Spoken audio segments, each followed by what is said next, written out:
Iran dilaporkan berhasil memperoleh harta karun intelijen Israel yang berisi informasi sensitif terkait program nuklir dan infrastruktur penting. Operasi ini diklaim sebagai pelanggaran keamanan terbesar dalam sejarah intelijen Israel. Adapun dokumen yang disita mencakup data nuklir, skema regional, hingga rincian instalasi militer dan pangkalan strategis. Dikutip dari Al-Mayadin, informasi itu disampaikan oleh Siafaz Falafur di Teheran pada Sabtu 7 Juni 2025. Menurutnya, sejumlah orang yang baru-baru ini ditangkap di Tel Aviv diduga terkait dengan operasi intelijen Iran. Iran dikabarkan akan merilis sebagian isi dokumen termasuk rekaman video yang akan mengejutkan dunia internasional. Sementara itu, Direktur Pusat Studi dan Media Visi Baru Mehdi Azizi mengatakan Iran akan mengungkapkan pencapaian ini secara bertahap dan terukur. Ia menyebut dokumen tersebut tidak hanya mengungkapkan informasi nuklir namun juga strategi serangan dari militer Israel. Selain itu, koresponden Al-Mayadin menyatakan bahwa pekan depan akan ada kejutan dan tekanan psikologis bagi intelijen Israel.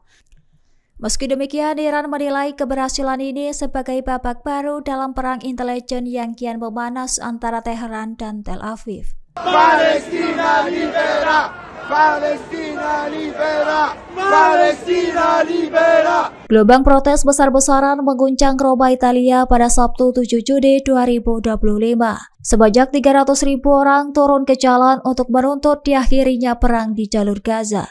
Aksi damai tersebut mengecam keterlibatan dan sikap pasif pemerintah Italia dalam konflik genosida terhadap rakyat Palestina. Dikutip dari Al-Mayadin, demonstrasi digelar oleh partai oposisi dan kelompok masyarakat sipil, membentang dari wilayah Piazza Vittoria hingga San Giovanni, Italia. Para peserta membawa bendera Palestina dan spanduk protes sebagai bentuk solidaritas terhadap Palestina.